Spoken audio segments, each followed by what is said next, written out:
أشهد أن محمد رسول الله.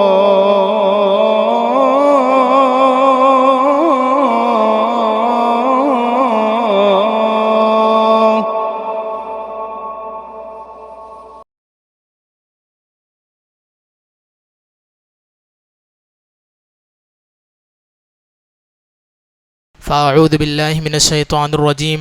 بسم الله الرحمن الرحيم. وما أرسلنا من رسول. وقال تعالى: وَلَقَدْ بَعَثْنَا فِي كُلِّ أُمَّةٍ رَسُولًا أَنِ اعْبُدُوا اللَّهَ وَاجْتَنِبُوا الطَّاغُوتَ. عن ابن عمر رضي الله عنهما قال: قال رسول الله صلى الله عليه وسلم: بني الإسلام على 5: شهادة أن لا إله إلا الله وأن محمد رسول الله، وإقام الصلاة، وإيتاء الزکاة، وحج البیت، وصوم رمضان. متفق علیہ. محترم مصلیان مغرب، جیسا کہ آپ سبھی کو معلوم ہوگا کہ ہر ہفتے اتوار کو یہاں پر ایک درس ہوتا ہے. پہلی مرتبہ مجھے بھی یہاں پر مدعو کیا گیا. سب سے پہلے جانتے ہیں کہ ہمارا جو درس ہے اس کا عنوان کیا ہے. عنوان ہے، آپ اکثر لوگ جانتے ہوں گے کہ توحید کیوں ضروری ہے. محترم سامعین، سب سے پہلے یہ دیکھتے ہیں کہ لفظ توحید کا معنی اور اس کا مطلب کیا ہے. اگر لغت میں دیکھیں یعنی ڈکشنری میں اس کا معنی کیا ہوتا ہے تو عربی کا ایک فعل ہے وحدہ یوحد توحیدن، اسی کا مصدر ہے جس کے معنی ہوتے ہیں ایک ماننا، ایک جاننا. اور اصطلاح میں یعنی شریعت میں توحید کسے کہتے ہیں، اگر اس کی تعریف دیکھیں تو یہ ہے، کہا جاتا ہے وحد الشیء یعنی کسی چیز کو ایک ماننا. اور اصطلاح میں اس کی تعریف اللہ تعالیٰ کو اس کی تمام خصوصیات یعنی توحید ربوبیت، الوہیت اور اسماء و صفات میں ایک ماننا اور ایک جاننا. توحید ربوبیت کیا ہے؟ یہ توحید کی ایک قسم ہے. ہمیں معلوم ہونا چاہیے کہ توحید کی 3 قسمیں ہیں: توحید ربوبیت، توحید الوہیت، توحید اسماء و صفات. سب سے پہلی قسم ہے توحید ربوبیت، یعنی اللہ رب العالمین کو تمام افعال میں ایک جاننا، اس کے پیدا کرنے میں، بادشاہت میں، رزق دینے میں، تدبیر وغیرہ کرنے میں، سبھی چیزوں میں ایک جاننا اور ایک ماننا. توحید الوہیت، جس کا دوسرا نام ہم توحید عبودیت کہہ سکتے ہیں، یعنی عبادات میں اللہ رب العالمین کو تنہا جاننا، اس کے ساتھ کسی کو شریک نہ کرنا، اور عبادت میں صرف اور صرف اللہ رب العالمین ہی کی عبادت کرنا. تیسری قسم ہے اسماء و صفات، یعنی اللہ رب العالمین نے اپنی کتاب میں یا نبی کریم صلی اللہ علیہ وسلم نے احادیث میں اللہ رب العالمین کے جو نام بیان کیے ہیں یا جو صفات بیان کی گئی ہے، اس میں صرف اور صرف اللہ رب العالمین کو ایک جاننا، اور اس میں کوئی بھی تحریف، تعطیل، تکییف یا تمثیل بیان کیے بغیر، یعنی جو نام اللہ رب العالمین کی ذات کے لائق ہے اس کو ویسا ہی حق دینا، اور اس چیز کو مخلوقات میں کسی کے ساتھ شریک نہ کرنا. اللہ رب العالمین الحی ہے، زندہ کرنے والا ہے، القیوم ہے، وہ انسان کو قائم رکھنے والا ہے. تو اب الحی یہ اللہ رب العالمین کا ایک نام ہے، اور اس کی ایک صفت ہے کہ وہ زندہ کرنے والا ہے. اب مخلوق میں کسی بھی شخص کو یہ درجہ نہیں دیا جا سکتا کہ وہ کسی انسان کو مر جانے کے بعد زندہ کر سکے. ان چیزوں میں جو صفات بیان کی گئی اس میں اللہ رب العالمین کو ایک جاننا. اس مختصر سی تمہید کے بعد امید ہے کہ توحید کا معنی سمجھ میں آ گیا ہوگا. لغت میں ایک ماننا اور ایک جاننا، اصطلاح میں اللہ رب العالمین کو اس کی تمام خصوصیات کے ساتھ یعنی ربوبیت، الوہیت اور اسماء و صفات میں ایک ماننا اور ایک جاننا. اب آتے ہیں عنوان کی طرف کہ توحید ضروری کیوں ہے. توحید کیوں ضروری ہے؟ اس کی کئی بنیادی وجوہات ہیں. اگر دنیا و آخرت میں ہم دیکھیں تو ایک کامیاب اور کامران انسان وہی ہو سکتا ہے جس کے پاس توحید ہو. جیسے دنیا میں اعتبار سے دیکھیں تو توحید ہی کے ذریعے سے ہم بلندی کو جا سکتے ہیں اور اگر توحید میں کمی آ گئی، ہم شرک کی طرف چلے گئے، تو ہم بلندی سے نچلے درجے کو چلے جائیں گے، جیسا کہ اللہ رب العالمین نے ارشاد فرمایا وَمَن يُشْرِكْ بِاللَّهِ فَكَأَنَّمَا خَرَّ مِنَ السَّمَاءِ، کہ جو شخص بھی اللہ رب العالمین کے ساتھ شرک کرے گا، اللہ رب العالمین کی ذات میں شریک ٹھہرائے گا، فَكَأَنَّمَا خَرَّ مِنَ السَّمَاءِ، تو وہ آسمان سے گر جائے گا۔ کیا مطلب؟ کہ جو اللہ رب العالمین نے اسے بلندی عطا کی ہے، وہ بلندی سے نیچے آ جائے گا، اور اس کا اب کوئی پرسان حال نہیں ہے۔ جب تک وہ توحید پر جمع ہوا تھا، اللہ رب العالمین پر مکمل ایمان تھا، شرک نہیں کیا تھا، اللہ رب العالمین کی ذات پر مکمل بھروسہ تھا، اللہ رب العالمین اس کی مدد کر رہا تھا۔ اب جیسے ہی اس نے اللہ رب العالمین پر بھروسہ توڑا، کسی مخلوق پر اس نے بھروسہ کیا کہ فلاں بابا، فلاں پیر اور فلاں قبر پر جانے سے اولاد ملتی ہے، مرادیں پوری ہوتی ہیں، اور قسم قسم کی چیزیں جو اس کی ضروریات کی ہیں، وہ اللہ رب العالمین کے علاوہ کسی اور کو اس کا مستحق بنا دیا۔ اب اللہ رب العالمین نے اسے چھوڑ دیا۔ لہٰذا دنیا میں اگر ہم چاہتے ہیں کہ ہماری بلندی ہو، ہم بلند و برتر رہیں، تو ہم توحید کو اپنائیں۔ یہی وجہ ہے کہ اللہ رب العالمین نے عام انسانوں کو مخاطب کر کے فرمایا کہ انسان جب نچلے درجے میں چلے جاتا ہے، جب وہ پستی کا شکار ہو جاتا ہے، تو اس کا ایمان کمزور ہو جاتا ہے، اور ایمان کے کمزوری کی وجہ سے وہ نچلے درجے میں چلا گیا۔ اب اگر وہ صحابہ کرام کی طرح مضبوط ہو جائے، انبیاء کرام کی طرح مضبوط ایمان والا ہو جائے، تو انہی کی طرح اللہ رب العالمین ان کی بھی مدد کر کے ان کو پستی سے بلندی کی طرف لوٹا دے گا۔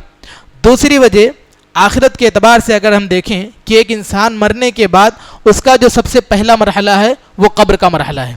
قبر میں جانے کے بعد جو 3 سوالات ہوتے ہیں، اس میں ایک سوال ہے مر رب کا، تمہارا رب کون ہے؟ ابھی ہم نے دیکھا کہ ربوبیت یعنی اللہ تعالیٰ کو اس کے افعال میں ایک جاننا، یہ رب ہے، اور یہ توحید ہی ہے کہ قبر میں اگر ہم نجات چاہتے ہیں تو ضروری کیا ہے؟ توحید کا ہونا۔ مر رب کا، کہ اگر فرشتے ہم سے سوال کریں مر رب کا، تو ہم صرف اور صرف اللہ رب العالمین کی ذات کا ہی جواب دے سکیں، اور ہم اپنے راستے سے ڈگمگائیں نہیں، اپنے راستے سے بھٹکنے کی بجائے ہم سیدھا اللہ رب العالمین کے نام کا جواب دے کر کے قبر کے عذاب سے نجات پا سکیں۔ اور قبر کا عذاب قیامت تک ہونے والا ہے۔ اگر کسی انسان کو عذاب لاحق ہو گیا تو قیامت تک وہ قبر میں عذاب ہی میں رہے گا۔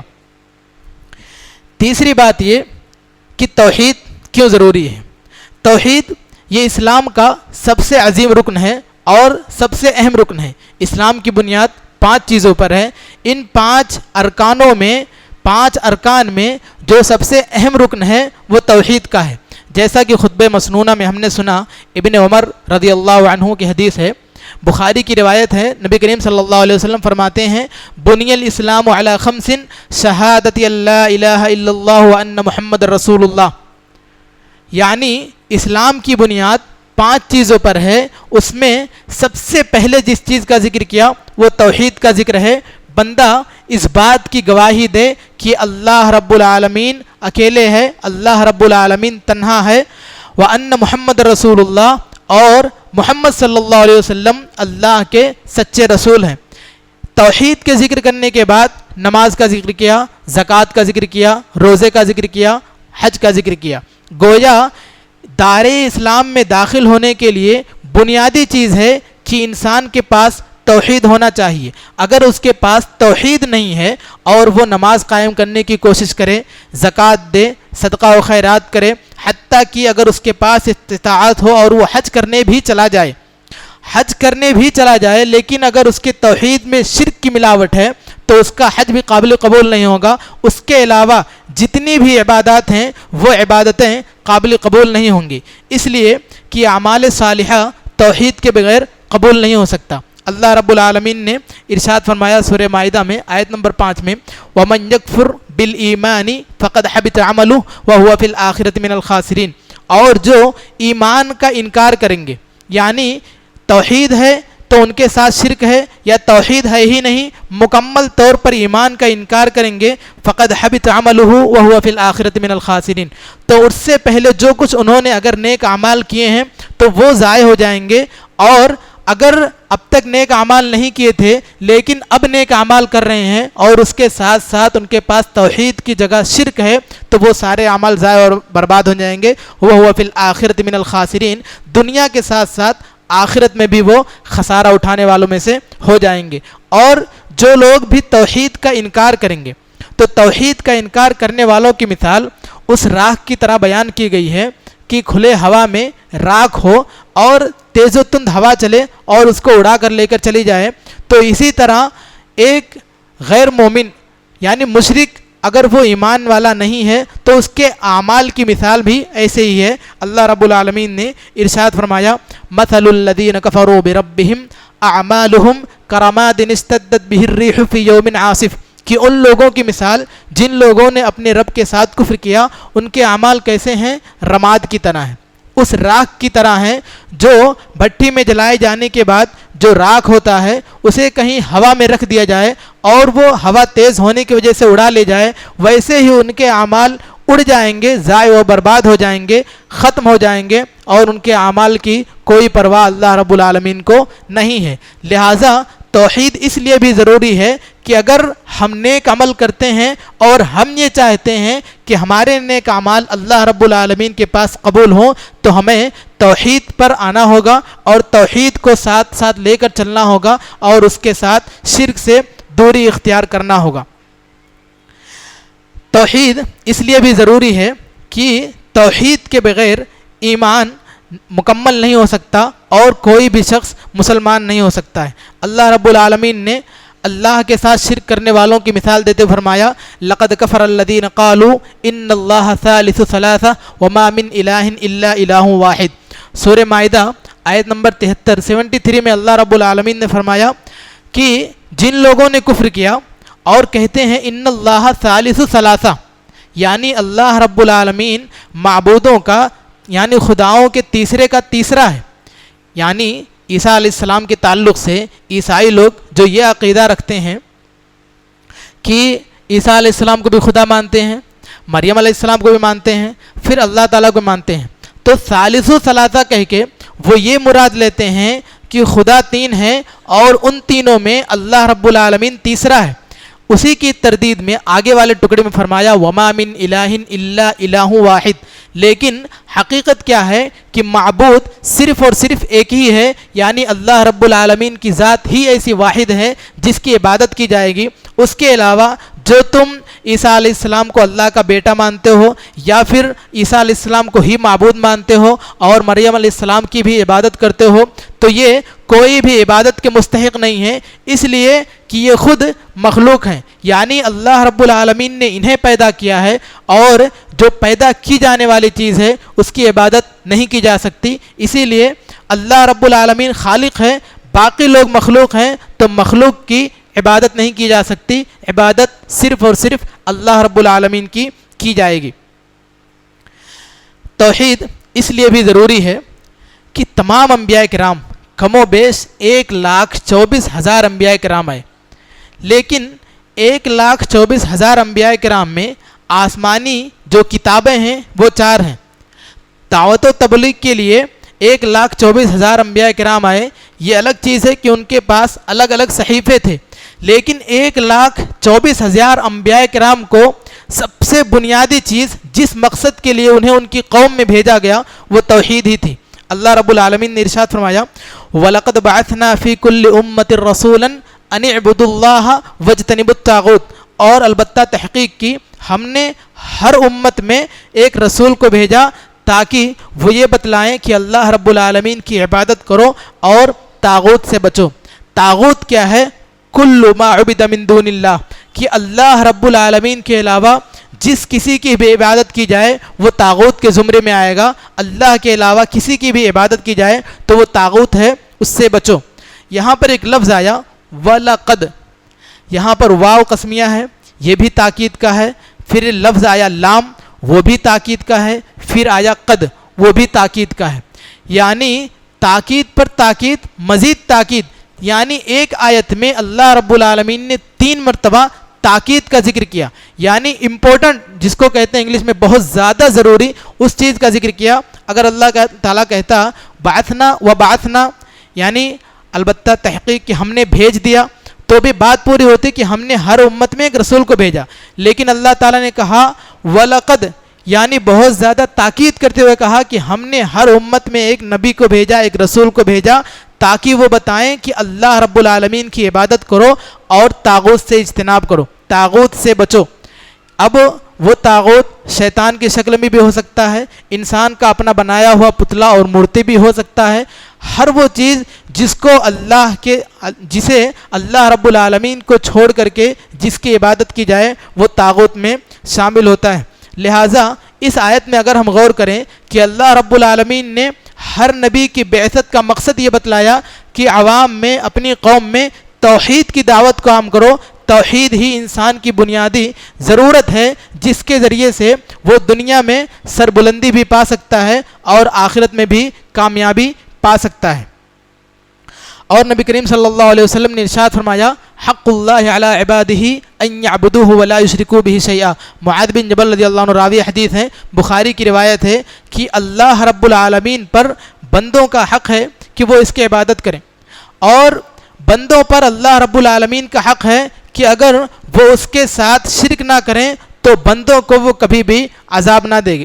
یہی وجہ ہے کہ اللہ رب العالمین بندوں کو مخاطب کرتے ہوئے کہتا ہے، حدیث قدسی ہے کہ اگر ایک بنی آدم میرے پاس پوری زمین بھر کر کے گناہ لے کر آئے، زمین بھر کر کے گناہ کا ہم تصور کریں کہ دنیا کتنی بڑی ہے، اور یہ دنیا آئے دن پھیلتی جا رہی ہے، سمندروں کو کم کیا جا رہا ہے، پہاڑوں کو توڑا جا رہا ہے، جنگلات کاٹے جا رہے ہیں، دن بدن دنیا بڑھتی جا رہی ہے، قیامت تک یہ کتنی بڑی ہو جائے گی۔ اللہ تعالیٰ کہتا ہے کہ اگر ابن آدم میرے پاس زمین بھر کر کے گناہ لے کر آئے لیکن وہ میرے ساتھ شرک نہ کیا ہو تو میں اس کو معاف کر سکتا ہوں۔ یہاں پر دیکھیں کہ اگر ایک انسان کے پاس توحید جیسی عظیم نعمت ہے اور اس نعمت کے ساتھ اس نے کبھی اللہ رب العالمین کے ساتھ شرک نہیں کیا، اور گناہ ہونا یہ ہر انسان کا فطری تقاضا ہے کہ انبیاء اور رسول کو چھوڑ کے انسان سے گناہ ہوں گے۔ یہی وجہ ہے نبی کریم صلی اللہ علیہ وسلم نے فرمایا کل بنی آدم خطاؤن، کہ ہر بنی آدم خطا کار ہے۔ یہ الگ بات ہے کہ ان خطا کار میں ایک کیٹیگری ہے جو بہتر لوگوں کی ہے، وہ کیا ہے کہ کل بنی آدم خطاؤن وخیر الخطائین التوابون، کہ ان خطا کاروں میں بہترین خطا کار وہ ہیں جو سب سے زیادہ توبہ کرتے ہیں۔ کہ ایک انسان سے گناہ ہو جائے، گناہ ہونے کے بعد وہ اللہ رب العالمین کی طرف رجوع کرے تو وہ بہترین خطا کار ہے، یعنی گنہگار تو ہے لیکن ان گنہگاروں سے بہتر ہے جو توبہ کرنے میں تاخیر کرتے ہیں یا توبہ نہیں کرتے ہیں۔ تو اگر ہم سے کوئی غلطی ہو جائے تو ہم اللہ رب العالمین کی طرف رجوع کریں، اور شرک کے اصغر ہو یا اکبر ہو یا شرک کے جو چور دروازے ہیں، خفیہ دروازے ہیں جسے انسان سمجھ نہیں پاتا ہے، چھوٹے چھوٹے گناہ ہوتے ہیں جیسے دکھاوے کے لیے نماز پڑھنا، والدین کی قسم کھانا، مخلوقات میں سے کسی ایسی چیز کی قسم کھانا جسے اللہ رب العالمین نے منع کیا ہے، یا پھر اپنے ہاتھوں میں کڑے وغیرہ پہننا، گلے میں تعویذ لگانا، ان چیزوں سے دھیرے دھیرے انسان شرک اصغر سے ہوتا ہوا شرک اکبر میں پہنچ جاتا ہے اور اسے خبر نہیں ہوتی ہے۔ لہٰذا ان چیزوں سے بھی بچنا چاہیے۔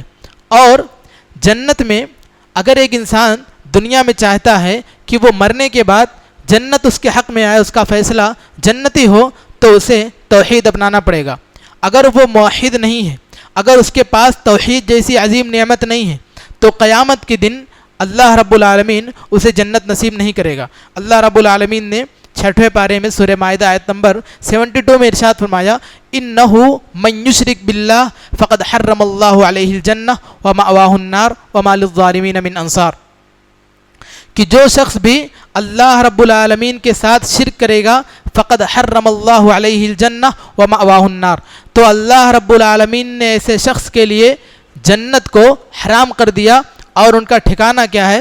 جہنم ہے۔ وما للظالمین من انصار، اور ظالم کے لیے کوئی بھی مدد کرنے والا نہیں۔ اور ظاہر سی بات ہے میدان حشر میں اللہ رب العالمین کے علاوہ کوئی انسان دوسرے انسان کی مدد نہیں کر سکتا، اور وہ ظالم ہیں۔ یہی ظلم ہونے کی وجہ سے، شرک ہونے کی وجہ سے ان کے پاس کوئی مدد کرنے والا نہیں ہوگا، اور آخرت میں جب جنت اور جہنم کا فیصلہ ہوگا، جنتی جنت میں چلا جائے گا تو یہ مشرک کو اللہ رب العالمین جہنم میں داخل کر دے گا، اور کبھی بھی وہ اپنے شرک کی وجہ سے جہنم سے نہیں نکل پائے گا۔